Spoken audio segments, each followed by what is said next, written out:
Hello and welcome to the final installation of Process of the Month with me, Rory Canavan. And today we're going to be looking at the Bermuda Triangle of SAM. So as with the rest of the processes, we'll look to go through the agenda.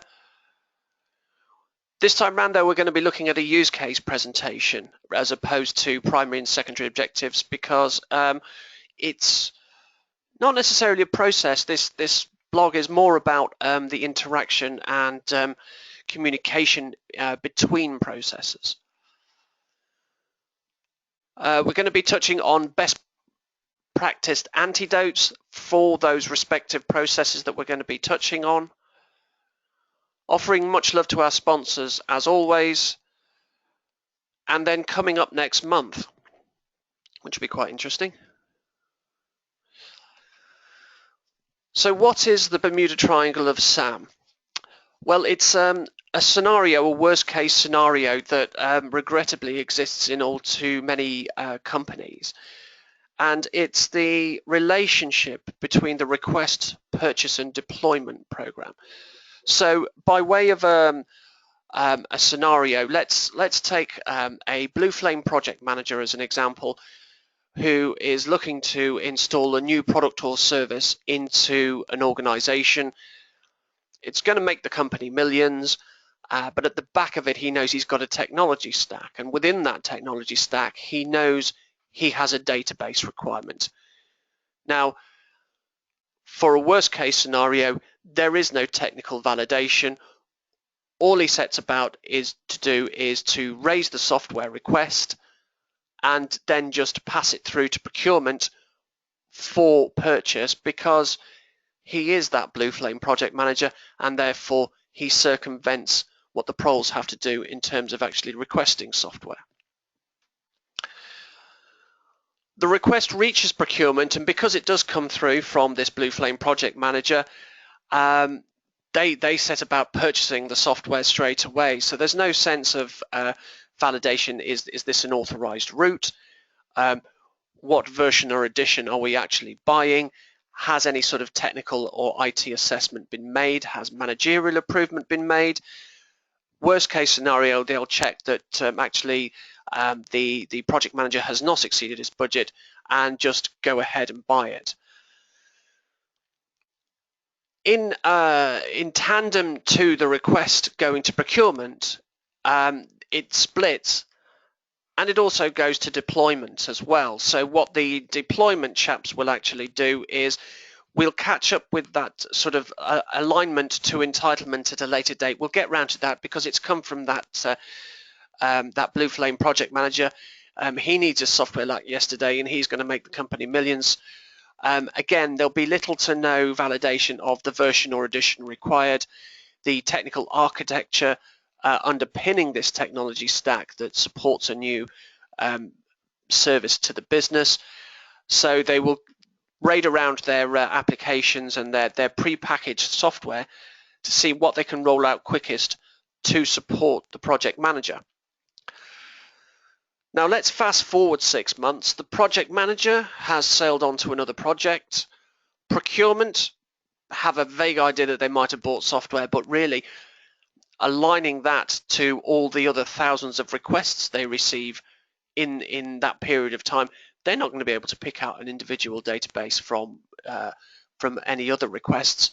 And deployment have all kinds of activity that they've got to chase down and try and record. So why would they be too concerned about what the project manager requested 6 months ago? That was way back. The problem with this, of course, is that when the vendor audit calls, it comes into the middle of all of this and there is no ownership. The request has gone.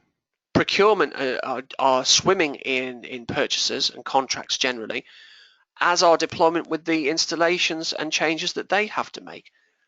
There is no owner of the overall installation.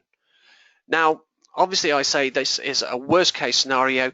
You may find that you have bits of best practice in these three activities, and in and of themselves, if you do, that's not a bad thing.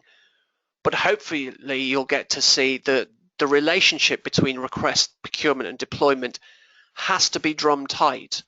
If it isn't drum tight, then you make the auditor's job that much easier in terms of picking up extra license fees for unauthorized installs. So what best practice aspects should we be looking to adopt when handling requests? Well, first and foremost, line management approval.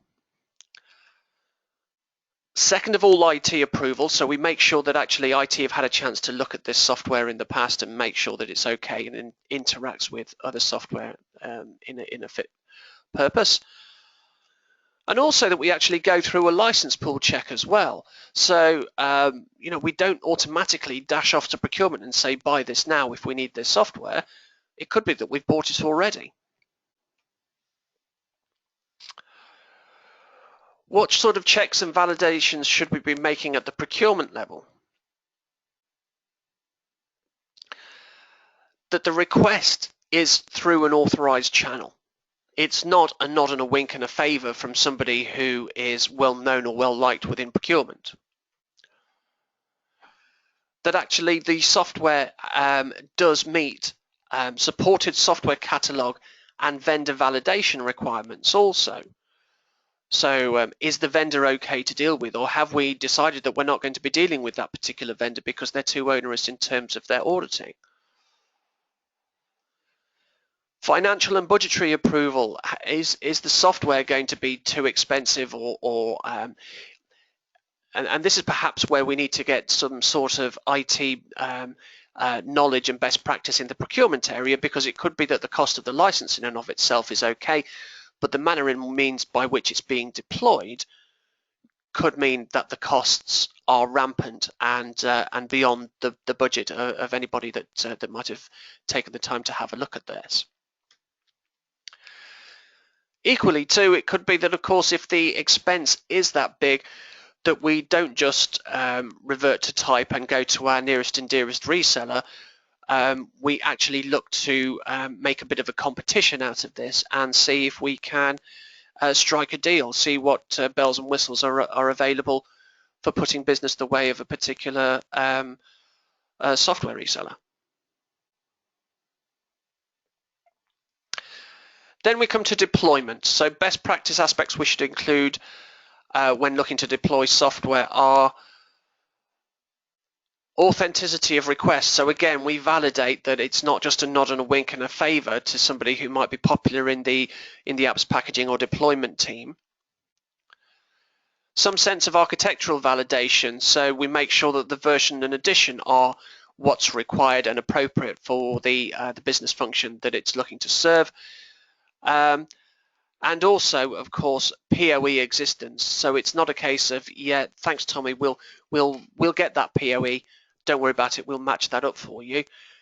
You make sure that the software's actually been bought. I mean, back in the 80s and 90s, waiting for an invoice to come through from a software vendor was not the way forward. SLAs would have been blown.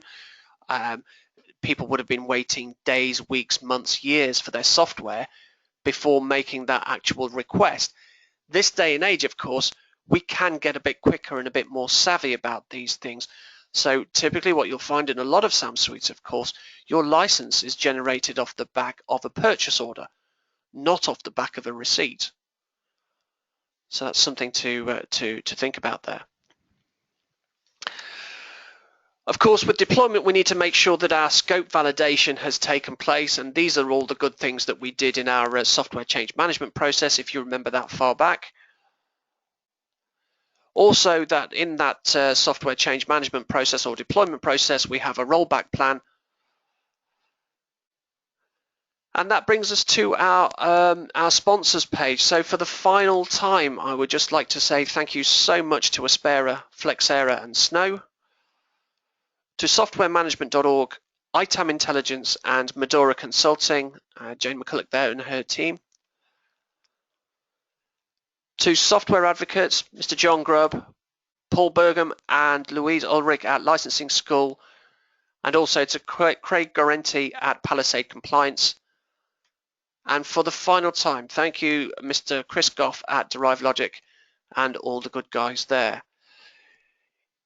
If you like what you've seen and you feel that you want the processes that have been discussed and many more, I should say, we've covered about 10, I think, in this series. There are 22 in total in the actual process kit itself. You have the option of going to the link below there and being able to buy the kit for yourself for your own ITAM or SAM implementation. So coming up next month, well, that's it. This is the final broadcast in this series. I say the final broadcast as it currently stands, unless this goes one direction mode and somebody says please record more. We've no plans to be recording anymore. That's it for now. As ever, my contact deals are rory.canavan@samcharter.com. Again, you can stalk me on Twitter at @storybyrory. And if you wish to, please feel free to invite me to connect on LinkedIn. I'm a huge advocate and user of LinkedIn. That just leaves me to say thank you very much for your time and support. It's been a pleasure and never a chore doing these vlogs. Again, you have any questions, do please get in touch. Take care.